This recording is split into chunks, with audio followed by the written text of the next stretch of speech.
Hey, it's Dan, the real estate guy, coming to you from the home office once again. And today I have kind of a fun video for you, and I kind of call it out of the box thinking.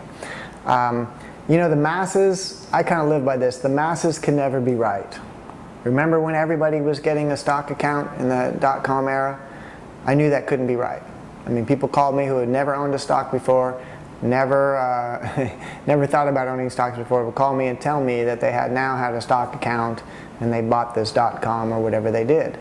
That had disaster spelled all over it, just like the last boom and bust of the real estate and the one before that and the one before that, all right? People tend to jump in at the top. It's just a human nature thing. They're afraid of being left out. They've stayed out and stayed out and stayed out. They can't resist it anymore, and they get in. It's usually right when things are starting to turn. That's rough, all right? So I want you to think about not thinking like everybody else thinks. All right? If you think the way everybody thinks and you do what everyone's doing, you're going to get about the same result. So if the ordinary result is not something you want something perhaps a little bit extraordinary or extraordinary, then you can't do what the masses are doing, right? And the masses are not doing my program, all right?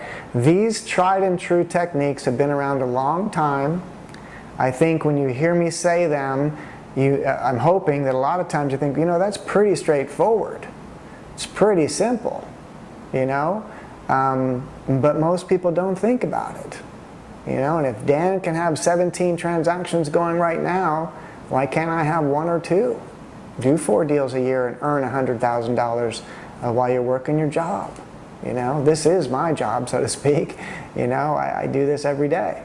But I want you to think about the thing we do is we think a little bit outside the box. We're not in the box with the masses. Even though what I do seems pretty straightforward, I got to tell you, they just don't think about it. All right? So just notice that everything's pretty straightforward about what I do. I mean, the idea of buying a property for less than its value because you know value is cold and you find someone that wants cash and close next week, it shouldn't be that extraordinary to you. Yet I live an extraordinary life, I think. I'm an ordinary guy that's living a little bit extraordinary life through real estate and very simple, tried and true techniques. Stuff that I learned from books and learned from other people. I didn't make this stuff up, right? I just worked it really, really hard, and it does work if you work it, right? But I wanted to do bigger volume. You can improve your life or change your life for the better with less deals. Or you could be a go-getter and do far more than I did. It's totally up to you. All right? So I want you to think about this. Most people only think about what they consider to be the normal way to buy real estate.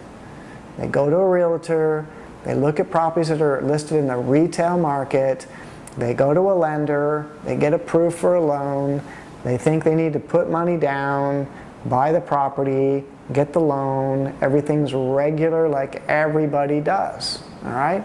They don't think about finding a motivated seller to sell them a property for less than it's worth. They don't think perhaps about buying a fixer-upper. Some of them do, but it's a very small part of the market. Apparently, I've read that it's only 5% of the market. 5% of the market could look at a beat-up property and picture it fixed up. 95% can't. So think about that. They don't think that they can own a lot of real estate. This one boggles my mind a little bit. People don't think about owning a lot of real estate that will pay them every month. They don't think about that.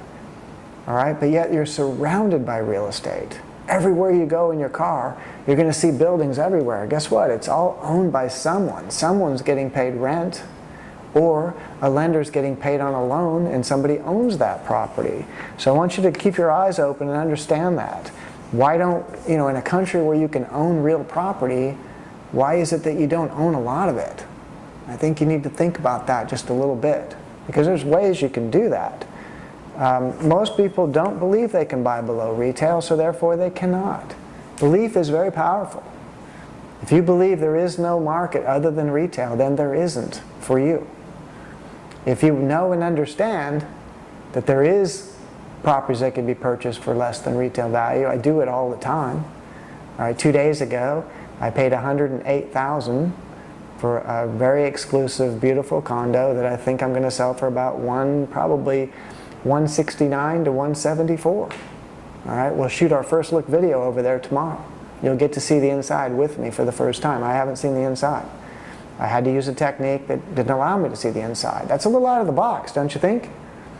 A little out of the box, but I bought it, and I paid $108,000 for it. All right, the last one of the same model, in the same complex, closed for 184. So I'm being a little bit tough on the value when I say 169 to 174. I'm not assuming I can get what the last guy got. Maybe I can. All right, it's an exclusive area with golf, tennis, gated entrance. I mean, I probably got myself a good product there. I'll go tomorrow. I just was notified the locks have been changed.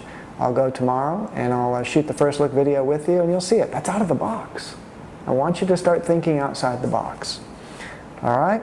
So next time you fly, and this is a good one. I do this every time. I know I'm an ex-aviator, you know, Air Force. Maybe I think about it more than you do, but I don't fly that much anymore. You know, I've done a lot of travel. I like it here, you know. But when I do have to go somewhere, when I fly on a commercial jet out of Sacramento into some other big city, as I fly out of here and I look down and I see just, you know, thousands and thousands and thousands and thousands of pieces of real estate, lots of single family homes, lots of shopping centers, lots of industrial areas, lots of condos, lots of apartments, you know, just spread out throughout this valley. I think to myself as I look down, somebody owns every one of those. You know, it's not always individuals. Maybe it's an insurance company that owns a big industrial complex or a shopping center. That's fine. They have to do something with all that premium that they get, right? Okay? But there's a lot of private individuals that own a lot of property. And you look down and you look at all these, and I look down and I see these thousands. I'm thinking, you know, all I want is about 10 of those. You know, I'd like to have 10 houses over there. I'd like to have 5 houses over there. You know, that's all. It's small. I'm not a big player. Yet to some of you, it would seem like that. Right? I know people that do, you know, 10 times, 100 times what I do. So they see it even differently. Sometimes I think that I didn't think very big. I just didn't think as big as they did. All right, that's fine. It's up to you where you want to go. You know, it's up to you. It's not up to somebody else. All right, so next time you fly, look down and notice that there's lots of buildings everywhere. Somebody owns them. Why don't you own them? Why don't you have people paying you rent? Right? It's completely doable. And now you're in a market that went bust. It's even more doable today than it was a couple years ago. All right? So every one of those properties, when you look down, you see all those properties. Every one of them has a retail value. But every one of them has a cash value as well. And you don't have to have the cash. It could be somebody else's cash. But you do have to have the knowledge. You have the knowledge, you find the motivated sellers, you find the situations that will allow you to buy far below retail value, you have the communication skills to build rapport with your money folks, have somebody put up the money, you have the deal, you manage it properly, you make sure your money guy gets paid, you make sure you get paid, and now you've captured equity for your equity garden, and you've captured cash flow if it's a keeper, or you've captured equity and you're going to sell the property. Everyone's going to get paid, win-win, everybody around you gets paid, and you've successfully bought and sold the property, and you provided a service in the marketplace. You provided a service, and when you provide a service, you're attempting to get paid.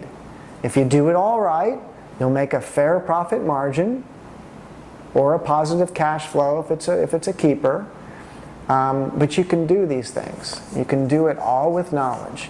You can do it all with our program. Obviously you can always read other books and look at other programs, but I'm just telling you that everything you see here, I've done. I've already done it. All right? You might have questions. You can email them to us. We're going to get those frequently asked questions answered, but it's all there for you. All right? So start thinking a little bit outside the box. Think about our techniques every day. Think about different ones that you're comfortable with, that you think might have potential in your marketplace. We'll alert you when some of the 16 methods, now I think we're up to 16. When I started this, I forgot how many different ways I purchase property. All right, so you might hear a video say 13, and one time I said 7 or 8, because For a while, only 7 or 8 methods were active. Okay? But there's at least 16 different methods that I've used to purchase property well below retail value. All right? There's tried and true methods for then getting retail value for it in today's market or any market. And there's tried and true methods for keeping properties with a positive cash flow. If you ran all your numbers right, you understood your expenses and your rents, you should be able to hold a property and do what I call get paid to wait. If you have a lot of it, you're going to have a nice high monthly income coming from rents. Very good thing to have. Then you're going to buy and sell some properties to get larger lumps of money from time to time that you'll be able to use to buy more property. It's very straightforward, but it is out of the box. It's, you'll hear people tell you that you can't do it. You can. I was in a 50-person RE/MAX office when I was listing and selling properties. I do believe the listing and selling properties, because I mostly listed, I was on the selling end most of the time representing sellers, over 225 times. I believe that's where I got my expertise on valuing properties and knowing what a buyer will pay. It's a critical skill to have. You can develop it. We've given you homework to develop that. But knowing that cold really helped me think out of the box. How am I going to get properties? I know how to sell them. So if I can get them for less than I can sell them for, then I can do that part of the business. So it's kind of out of the box. I didn't stay in the box and keep listing and selling properties. I moved outside the box and got to the point where every listing that I have, I own. I control price, I control condition, and I know how to get the value out of those properties. So think outside the box, don't do what the masses do.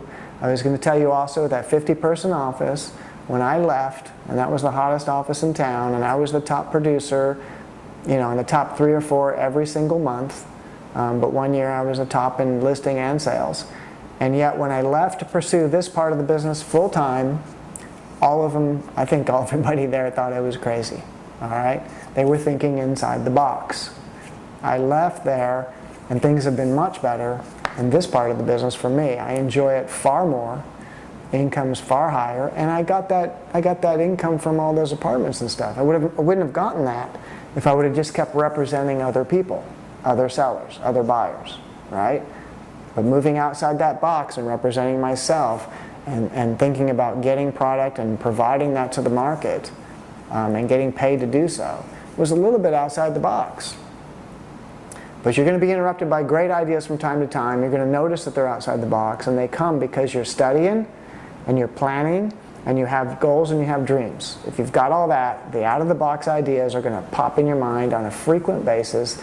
Make sure you write them in your journal, capture them somehow. Don't let those good ideas come and go. All right? So thanks again, and I'll see you on the next video.